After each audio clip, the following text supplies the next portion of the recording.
Unit 10 is the last unit of this course, and it features a very quick survey of ethnic American poets and fiction writers.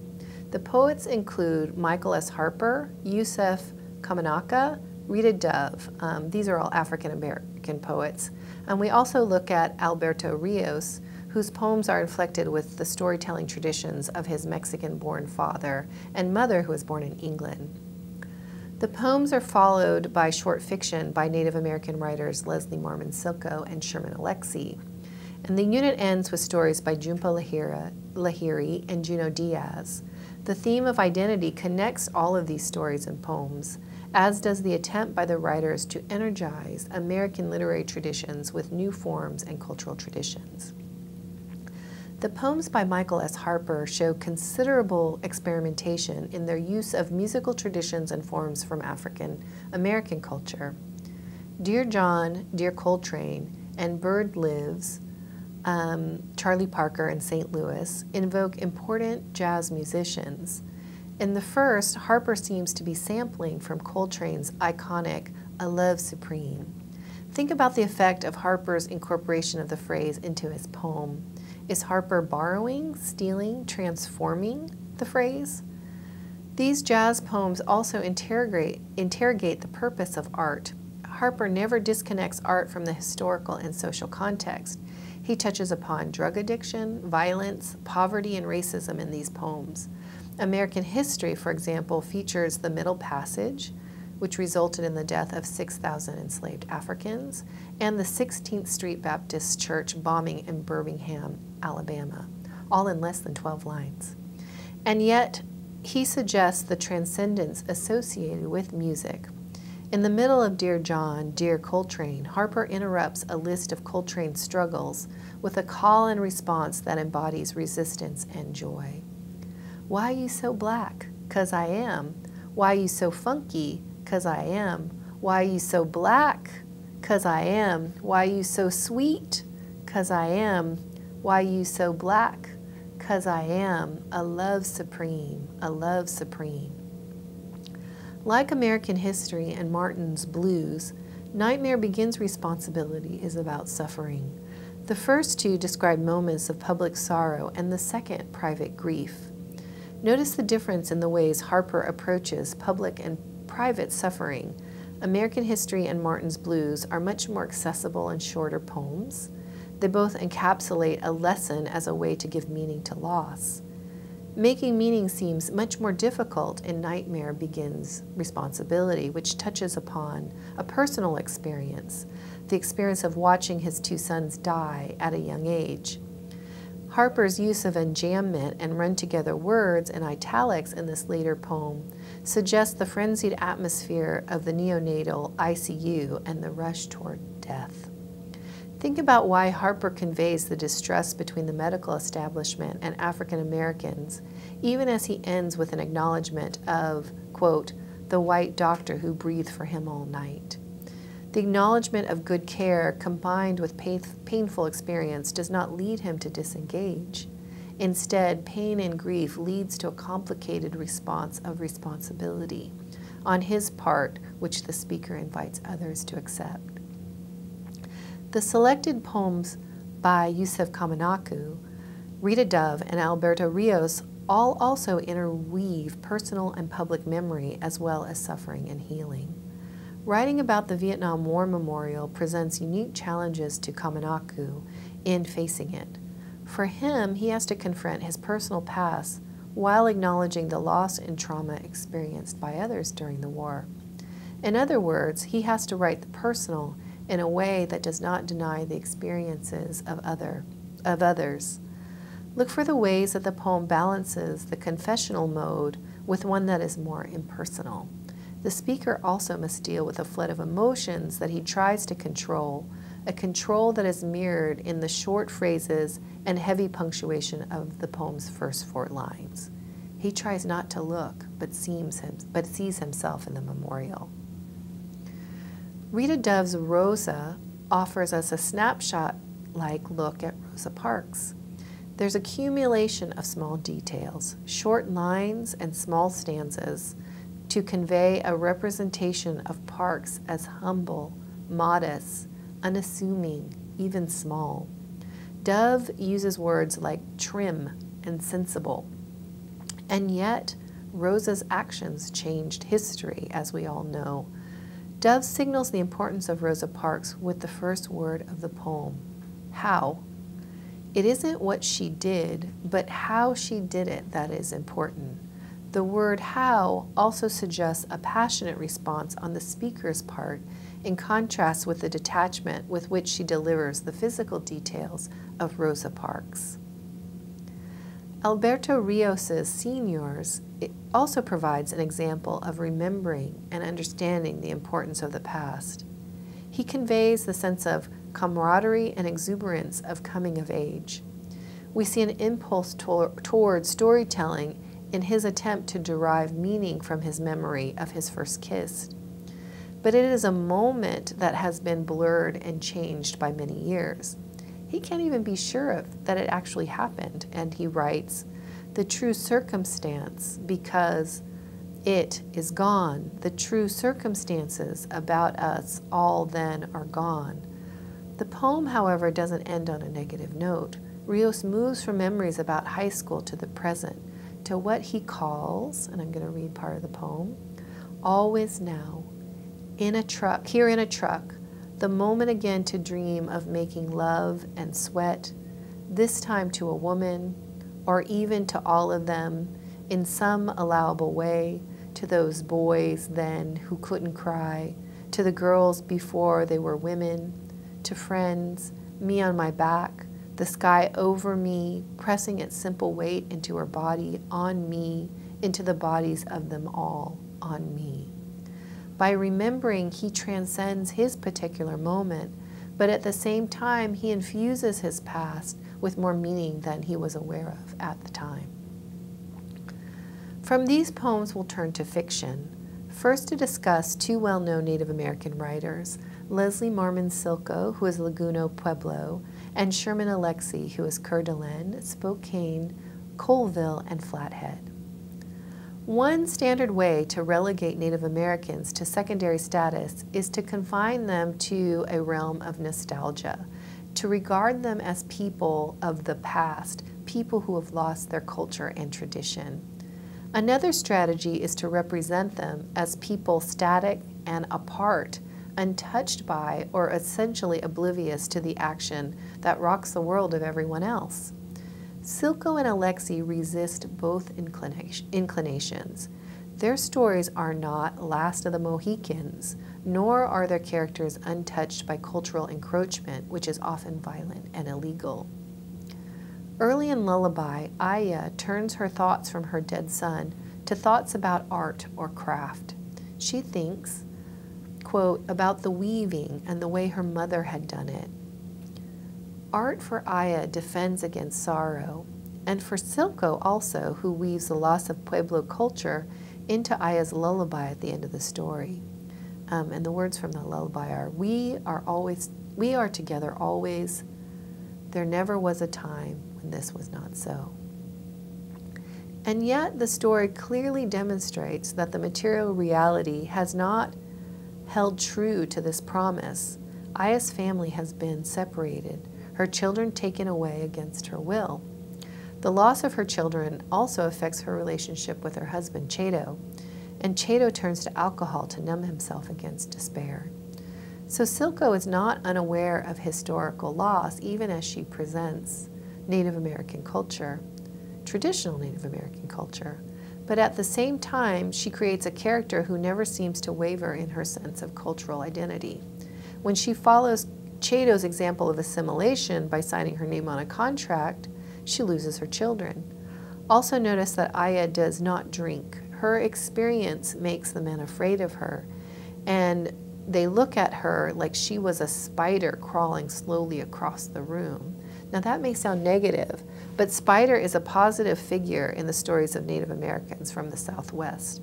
Spider signals Aya's connection to song, to weaving, and to creating stories. Silko also connects Aya's sense of self to the larger rhythms associated with the natural rather than man-made environment. Notice that this goes beyond stereotypes that depict Native Americans as close to nature. Silko is very specific in Aya's connection to her environment and to culture. Whereas Silko draws from traditional Native culture, Sherman Alexie is more inclined to draw inspiration from contemporary and popular culture.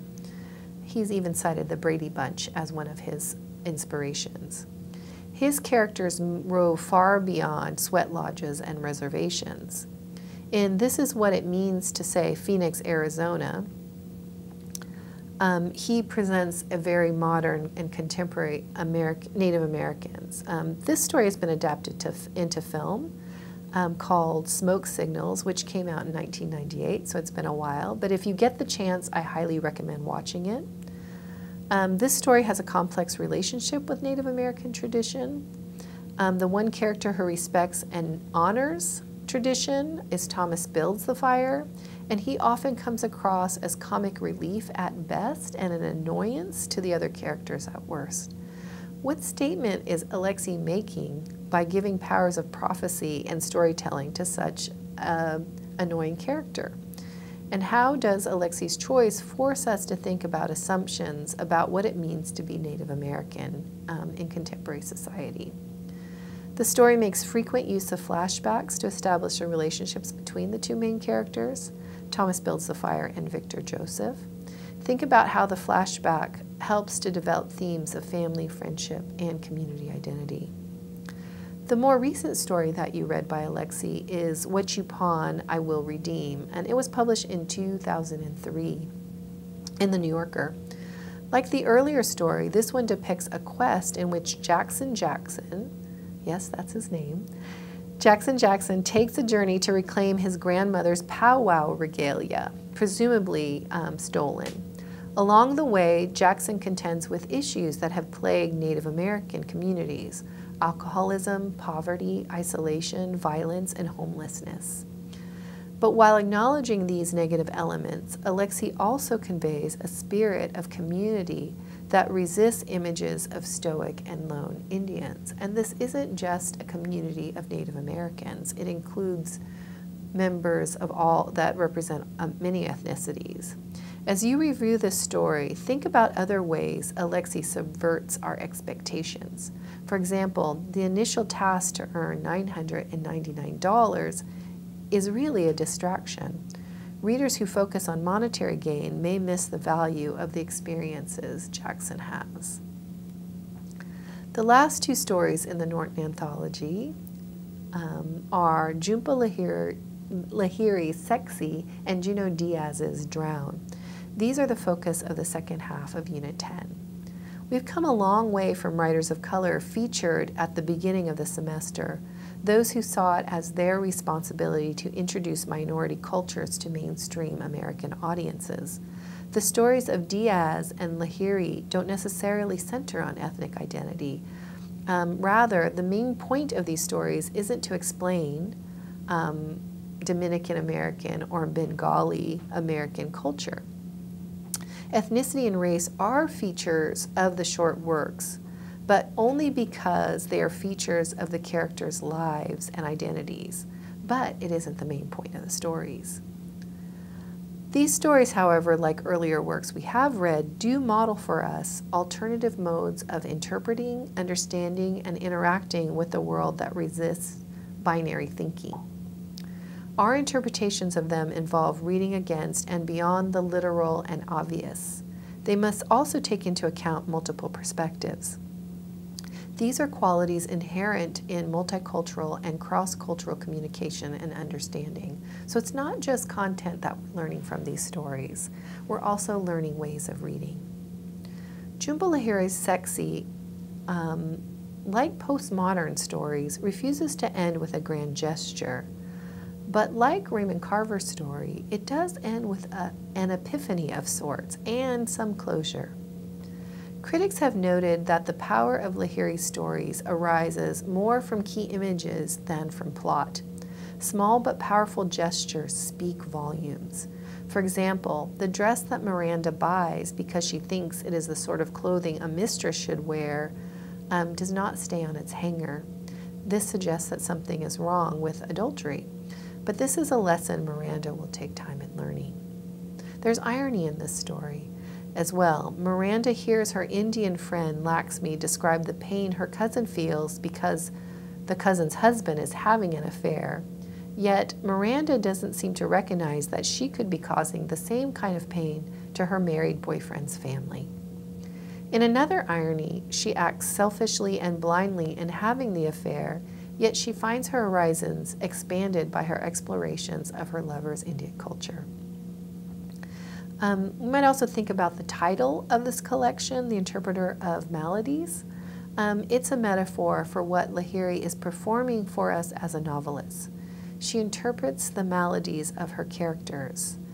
She's translating for us multiple perspectives to highlight the complexity of cultural communication and hybridity. In Drown by Junot Diaz, we have a narrator who won't really tell us what is going on. He's a little bit blind to a situation in the same way that Miranda is. He never delves into the crisis he is experiencing or the related loss of friendship with Beto. He is stuck. He can't move from his mother's apartment or his neighborhood or this stage in his life. He is caught in stasis and cannot let go of the protective masks he wears. He is imprisoned. He is drowned.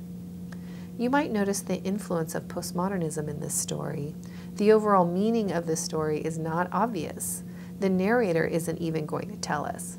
He may not even know. In fact, he may be trying not to know. Instead, Diaz provides layer after layer of details related to the narrator's past and present lives. We detect real emotion behind the mask of coolness that the narrator wears, but we know that he's not willing to share what's going on. For example, we detect anger when his mother is on the phone with his absent father, but he does not explore or divulge his feelings to us. But Diaz provides glimpses of the narrator's pain by layering and paralleling details about his mother's relationship with her absent husband and the narrator's relationship with Beto, who had left for college but has returned for the summer. In the telephone scene just mentioned, the narrator describes the following. When I reach the apartment, I lean against my door, waiting for my heart to slow, for the pain to lose its edge. I hear my mother's voice, a whisper from the kitchen. She sounds hurt or nervous, maybe both. At first, I'm terrified that Beto's inside with her, but then I look and I see the phone cord. She's talking to my father, something she knows I disapprove of. His words coil inside of her, wrecking her sleep for days. I walk in on her and hang up the phone. That's enough, I say. The initial terror he feels when he imagines she is speaking to Beto suggests his fear that his friend will reveal the nature of their relationship. But even the narrator is unsure about the nature of that relationship. The mother had earlier signaled a parallel between her and her son when she encourages him to seek out Beto. You should be more like me and your father, she tells him, continuing, I was angry with him, wasn't I? But now we can talk to each other. Although the mother had, perhaps knowingly, opened up the possibility for the narrator to express his feelings about Beto and himself and about his sexuality, he remains impassive, silencing her with, am I watching television or what? Another parallel emerges in twin scenes featuring video screenings. The first leads to a revelation of what happened between the narrator and his friend. While watching a porno movie, Beto and the narrator have a sexual encounter. The first of two, which are initiated by Beto. Readers have trouble gauging the effect of these encounters on the narrator because he can't process them, and the homophobic atmosphere of his community prevents him from doing so. The second video screening occurs toward the end of the story as the narrator watches a classic film, presumably a Western. There's no grand epiphany, nor is there closure. We don't know what he's going to do about Beto, and Beto seems to have gone back to school. But the story ends with mother and son together, both seeking solace for the anger of betrayal that they both feel, but won't fully acknowledge. And so you can see that this story verges toward postmodernist in that it provides a kind of transcendent moment. But for the most part, I think Beto seems to be a postmodern character. And that's the end of Unit 10. Thanks.